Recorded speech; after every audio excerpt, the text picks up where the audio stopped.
नमस्कार, Himachal Dastak TV live में आप सभी का स्वागत है। मैं हूं आपके साथ प्रवीण मुंगटा। पूरा दिन हिमाचल प्रदेश में क्या कुछ खास रहा है, सभी बड़ी खबरों को लेकर आपके साथ हम जुड़ चुके हैं। आज की जो बड़ी खबर है, इस वक्त मुख्यमंत्री सुखविंदर सिंह सुक्खू दिल्ली में हैं और दिल्ली में आज 16वें वित्त आयोग के जो अध्यक्ष है उनसे सीएम ने मुलाकात की है। उनसे क्या बड़ी डिमांड प्रदेश को लेकर के जो है वो सीएम ने रखी, आपको वो बताएंगे। इसके अलावा कल कहां पर स्कूल बंद रहेंगे, एक बार फिर से जो मानसून है वो सक्रिय हो जाएगा और मानसून के सक्रिय होने से कौन से जिला में अधिक बारिश होगी, आपको वो भी बताएंगे। और आज की सबसे बड़ी जो खबर है, जो अतिक्रमण किया गया है सरकारी भूमि को लेकर के, एक बार फिर से हाईकोर्ट आज सख्त हो गया है, ये भी महत्वपूर्ण खबर है। इसके अलावा कई खबरें हैं, आपको हर खबर विस्तार में बताएंगे। शुरुआत करते हैं सबसे बड़ी खबर के साथ। मुख्यमंत्री सुखविंदर सिंह सुक्खू ने आज 16वें वित्त आयोग के अध्यक्ष डॉक्टर अरविंद पनगड़िया के साथ नई दिल्ली में बैठक की। इस दौरान उन्होंने वित्त आयोग अध्यक्ष के समक्ष हिमाचल प्रदेश के मुद्दे उठाए। 1 अप्रैल 2026 से लागू हो रहे नए वित्त आयोग में मुख्यमंत्री ने आग्रह किया कि आगामी वर्ष से प्रदेश के साथ न्याय हो।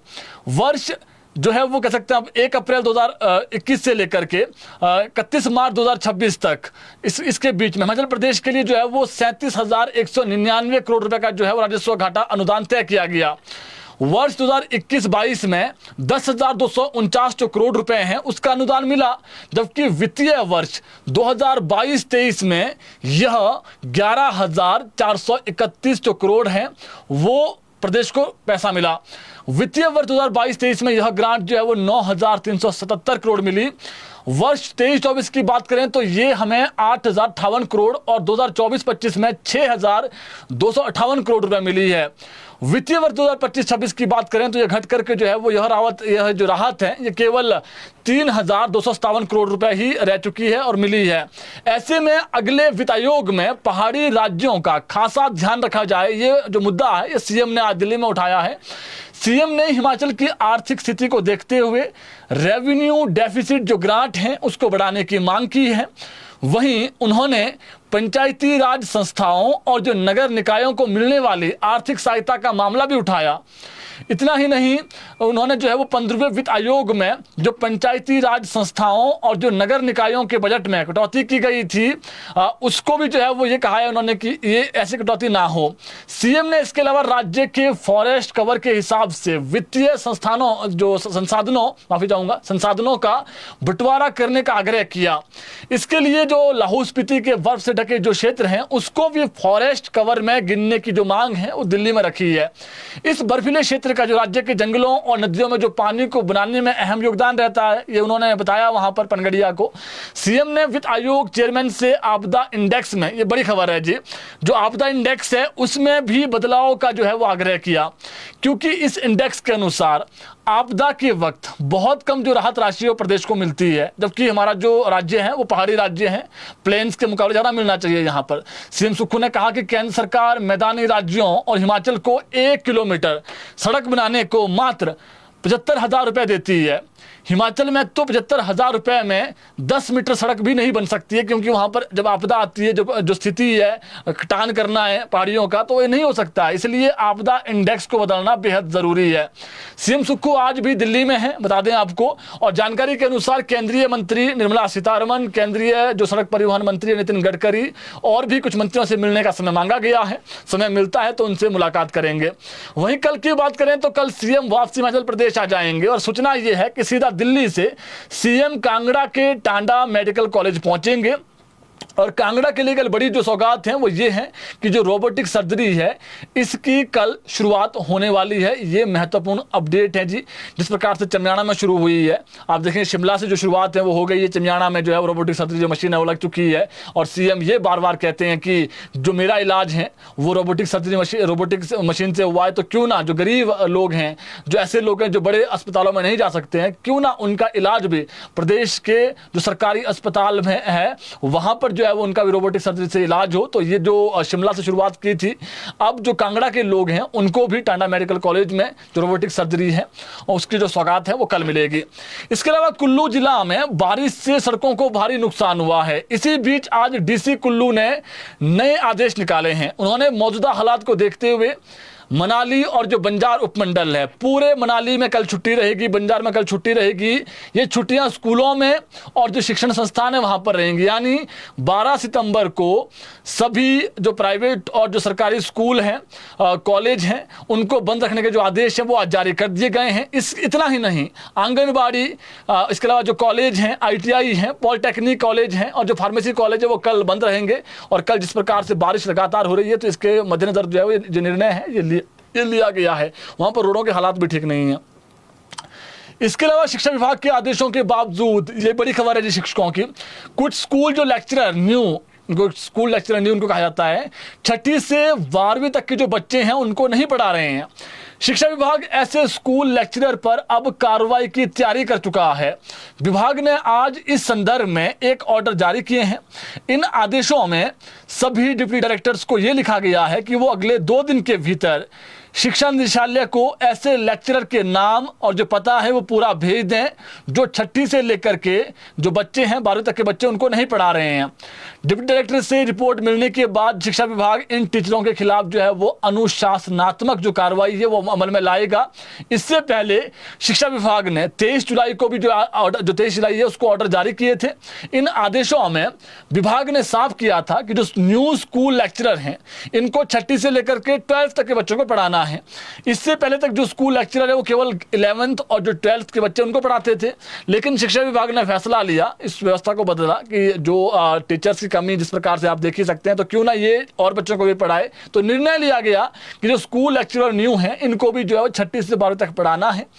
इसका जो प्रावधान है बाकायदा इनके भर्ती एवं जो पदोन्नति नियम है उसमें भी किया जा चुका है। फिर भी कुछ जो स्कूल है वहां पर लेक्चरर इसका विरोध कर रहे हैं। अब शिक्षा विभाग ने आदेश न मानने वाले जो टीचर्स हैं उनके खिलाफ कार्रवाई के निर्देश दिए हैं। तो 2 दिन में जी इनकी जो सूची है वो आ जाएगी। तो ऐसे में हम भी अपील करते हैं कि जब शिक्षकों की कमी है तो ऐसे में जो अध्यापक हैं वो बच्चों को पढ़ाए। बच्चे तो बच्चे हैं जी, 11th के 12th के हैं, और जो शिक्षक है वो तो भगवान समान होता है, भगवान के बराबर दर्जा उसको दिया गया है। तो ऐसे में टीचर्स को ऊपर जो है सख्ती भी जो है वो सरकार करने जा रही है जो बच्चों को नहीं पढ़ाएंगे 6 से 12th तक के। इसके अलावा नेता प्रतिपक्ष जयराम ठाकुर ने आज चंबा में प्रेस कॉन्फ्रेंस करते हुए प्रदेश सरकार को आड़े हाथ लिया है। उन्होंने कहा कि न आपदा से बचाव को लेकर सरकार गंभीर है और न ही राहत कार्यों को प्रभावी तरीके से क्रियान्वित जो है वो किया जा रहा है। हालांकि आपदा न तो किसी के कहने पर आती है न ही रुकती है, लेकिन आपदा से निपटने के लिए तैयारियां जो होनी चाहिए थी वो सरकार ने नहीं की, आरोप लगाया। पिछले 3 साल से आपदा कहर ढा रही है लेकिन सरकार ने बचाव व राहत को लेकर कोई तैयारियां नहीं की, ये उन्होंने आरोप लगाया। पहले मानसून और जो सर्दी का सीजन आता है तो सरकार द्वारा हाई लेवल जो मीटिंग है वो की जाती है, समीक्षा बैठकें की जाती हैं और मौसम विभाग द्वारा जो जारी आंकड़ों और अपनी तैयारियों का मूल्यांकन किया जाता है। लेकिन व्यवस्था परिवर्तन वाली इस सरकार में इस बार ऐसा कुछ भी नहीं हुआ है। मानसून के पहले जो तैयारियों की समीक्षा बैठक होनी चाहिए थी, हाई लेवल की बैठक होनी चाहिए थी, उसकी जो सूचना है वो नहीं आई। तो इससे सरकार की जो संवेदनशीलता है वो नजर आती है। क्या संवेदनशीलता है, आरोप लगाया उन्होंने आरोप लगाया कि जब आपदा आई तो सरकार ने राहत कार्यों में तेजी लाने की बजाय पूर्व सरकार पर दोष मढ़ने का काम किया। जयराम ठाकुर ने आज चंबा में प्रेस वार्ता की है। उन्होंने ये भी कहा कि जो मणिमहेश यात्रा का उदाहरण देते हुए उन्होंने कहा कि जब उन्होंने सदन में विधानसभा में मामला उठाया कि 10,000 से अधिक लोग फंसे हुए हैं, तो उस वक्त जो विधानसभा है वहां पर डाटा दिया गया सरकार की तरफ से, डिप्टी सीएम की तरफ से, कि आंकड़े गलत है। हालांकि कुछ दिनों बाद सरकार ने खुद ये माना कि 15,000 से अधिक जो लोग हैं वो फंसे हुए थे, जिससे यह साबित होता है कि सरकार को स्थिति की सही जानकारी ही नहीं थी। जयराम ठाकुर ने यह भी आरोप लगाया कि सरकार ने फंसे हुए यात्रियों को उनके हाल पर छोड़ दिया, यह आरोप लगाया है, और बचाव के नाम पर निजी कंपनियों ने लोगों से मनमाने पैसे वसूले।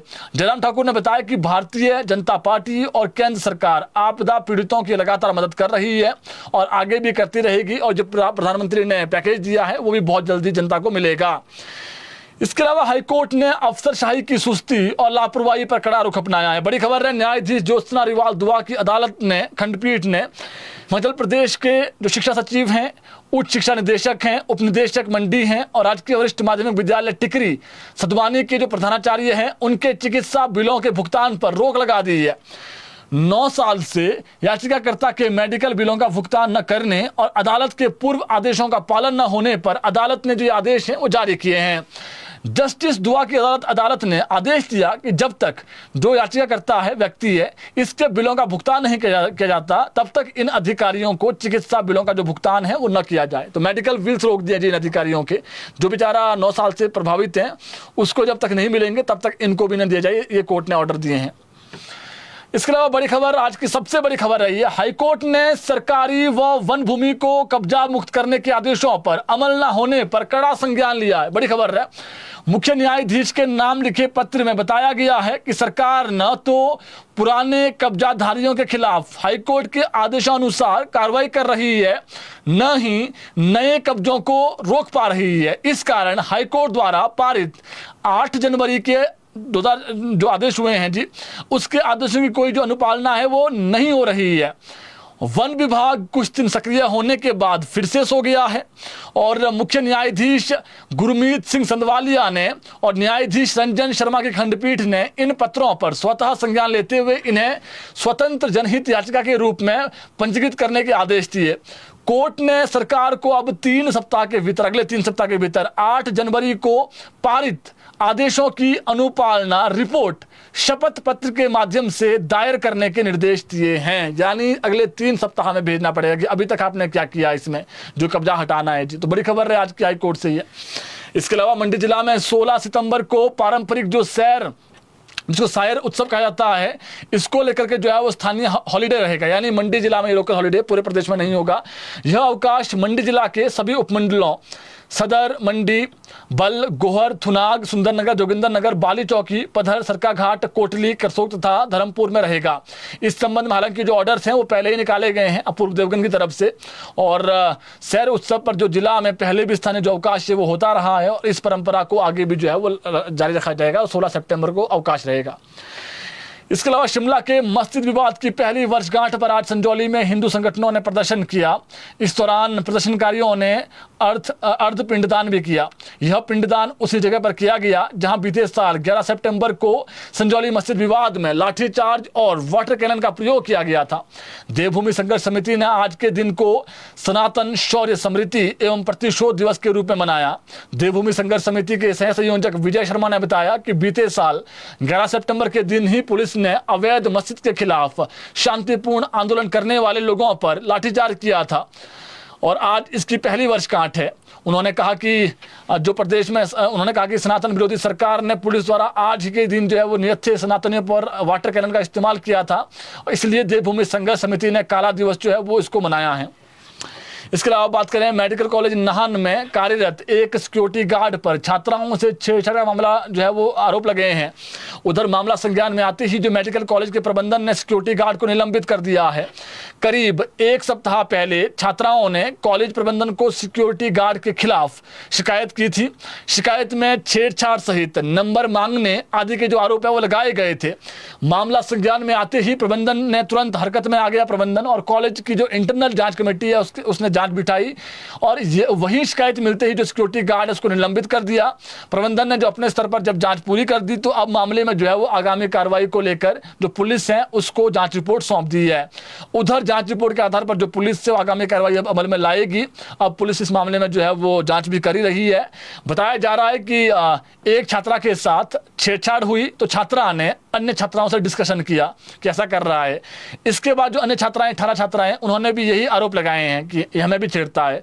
इसके बाद मामला का खुलासा हुआ और बताया जा रहा है कि जो ये सिक्योरिटी गार्ड हैं ये पहले से ही मैरिड हैं और इसके 2 बच्चे भी हैं, आरोपी है। इस पर अब जो है वो पुलिस अब पूछताछ कर रही है। दुखद खबर है, हरियाणा के कुरुक्षेत्र में दिल्ली चंडीगढ़ नेशनल हाईवे 44 पर 3 ट्रकों के आपस में टकराने से कांगड़ा जिला के 44 वर्षीय राकेश कुमार की दुखद मौत हुई है। यह एक्सीडेंट सुबह करीब 4:30 बजे हुआ और राकेश कुमार किसी कंपनी का जो ट्रक है वो चलाता था और राकेश ट्रक में दिल्ली से लोहे का सामान लेकर अंबाले की तरफ आ रहा था। इसके अलावा ऊना जिला के मरवाड़ी बाजार में बीती रात प्रवासी दंपति की 3 वर्षीय मासूम बच्ची दर्दनाक उसकी मौत हुई है। बताया जा रहा है कि रात के समय धमाके के साथ अचानक रसोई गैस सिलेंडर की पाइप फट गई और आग लगने से जो मध्य प्रदेश के रहने वाले कुमेश की 3 वर्षीय बच्ची, जो रागिनी इसका नाम था बच्ची का, झुलस गई और परिवार ने उसे बचाने की कोशिश तो की लेकिन मासूम जो है वो जिंदगी जो है वो हार गई मौत और उसकी लड़ाई में। HRTC की बात करें तो HRTC की एक बस पंजाब के कुराली में एक सड़क हादसे का शिकार हुई है। यह बस हिमाचल प्रदेश के ज्वाली से यूपी के वृंदावन जा रही थी। हादसा आज सुबह करीब 6 बजे हुआ, जब एक तेज रफ्तार ट्रक ने बस को पीछे से टक्कर मार दी। टक्कर इतनी जोरदार थी कि बस सड़क से आधी बाहर निकल गई और बुरी तरीके से जो है वो बस क्षतिग्रस्त हो गई। हादसे में बस में सवार कुछ यात्रियों को हल्की चोटें आई हैं और अच्छी खबर यह है कि कोई जानी नुकसान नहीं हुआ है। एक बार फिर से मौसम का बड़ा अलर्ट आ गया है। अगले 3 दिन प्रदेश में फिर से मानसून एक्टिव रहेगा। 12 सितंबर, 13 सितंबर और 14 सितंबर को प्रदेश में भारी बारिश का येलो अलर्ट है। जानकारी के अनुसार कल ऊना, बिलासपुर, हमीरपुर, कांगड़ा, शिमला, सिरमौर इन 6 जिलों में जो है वो भारी बारिश रही कुछ स्थानों पर।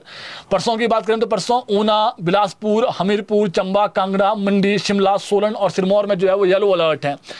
14 की बात करें तो 14 तारीख को किन्नौर, लाहौल स्पीति, चंबा को छोड़ करके बाकी जो 9 जिले हैं वहां पर भारी बारिश का अलर्ट है। तो ये मान के चलिए जी कि अगले 3 दिन जो है वो अब लगातार बारिश रहेगी। येलो अलर्ट है, कल 6 जिलों में है, फिर परसों 7 जिलों में है, उसके बाद जो है वो 9 जिलों में है। वो जबकि 15 से 17 सितंबर के बीच जो है वो किसी भी तरह का जो अलर्ट है वो नहीं है। तो ये मान के चलिए कि जो मानसून है वो अब विदा होने वाला है प्रदेश से। काफ़ी कम समय रह गया है, सितंबर चला हुआ है, लेकिन कल, परसों और चौथे 12, 13, 14 तारीख को जो है वो भारी बारिश है। येलो अलर्ट है, नहीं कोई ऐसा तो नहीं कि फ्लैश फ्लड आएगा, लेकिन बारिश होगी। आज भी शिमला समेत कई जिलों में जो है वो भारी बारिश हुई है सुबह के समय। इसके चलते जो मनाली है और बंजार हैं वहाँ पर कल स्कूल और कॉलेज और जो शिक्षण संस्थान है, पॉलिटेक्निक है, फार्मेसी कॉलेज है, उन सभी को जो है वो बंद करने का निर्णय लिया गया है। जो आज की बड़ी खबर थी आप तक हमने पहुँचा दी। कोई सवाल आपका कमेंट बॉक्स में आप सवाल कर सकते हैं। इस बुलेटिन को शेयर करिए ताकि और लोगों तक भी जो अपडेट है वो पहुँच सकें। कल जुड़ेंगे ठीक 6 बजे, नई खबरें लेकर के आएंगे। धन्यवाद।